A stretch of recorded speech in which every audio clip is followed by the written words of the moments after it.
We leaped to the ground, threw off our saddles, turned our horses loose, and drawing our knives, began to slash among the bushes to cut twigs and branches for making a shelter against the rain. Bending down the taller saplings as they grew, we piled the young shoots upon them, and thus made a convenient penthouse. But all our labor was useless. The storm scarcely touched us.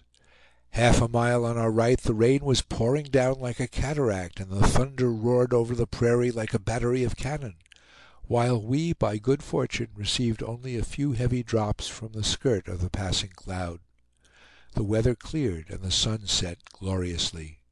Sitting close under our leafy canopy, we proceeded to discuss a substantial meal of wasna which Weowashtai had given me.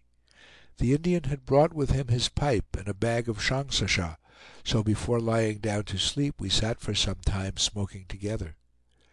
Previously, however, our wide-mouthed friend had taken the precaution of carefully examining the neighborhood.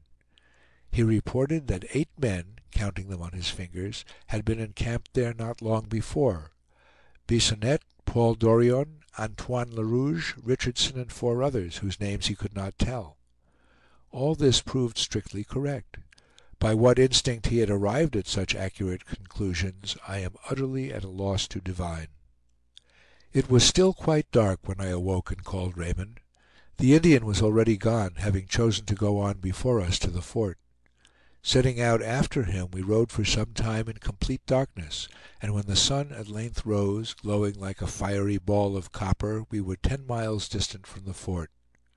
At length, from the broken summit of a tall sandy bluff, we could see Fort Laramie, miles before us, standing by the side of the stream like a little gray speck in the midst of the bounding desolation. I stopped my horse, and sat for a moment looking down upon it. It seemed to me the very center of comfort and civilization. We were not long in approaching it, for we rode at speed the greater part of the way. Laramie Creek still intervened between us and the friendly walls. Entering the water at the point where we had struck upon the bank, we raised our feet to the saddle behind us, and thus, kneeling as it were on horseback, passed dry shod through the swift current. As we rode up the bank, a number of men appeared in the gateway. 3 of them came forward to meet us. In a moment I distinguished Shaw.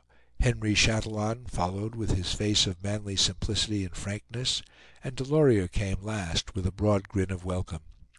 The meeting was not on either side one of mere ceremony.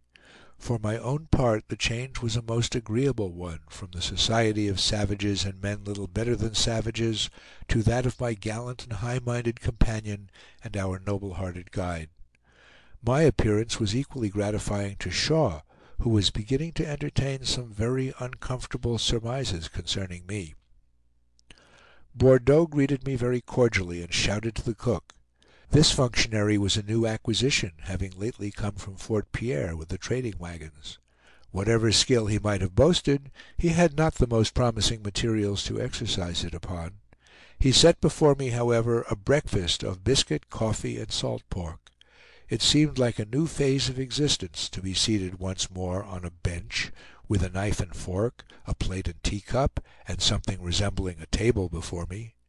The coffee seemed delicious, and the bread was a most welcome novelty, since for 3 weeks I had eaten scarcely anything but meat, and that for the most part without salt. The meal also had the relish of good company, for opposite to me sat Shaw in elegant dishabille.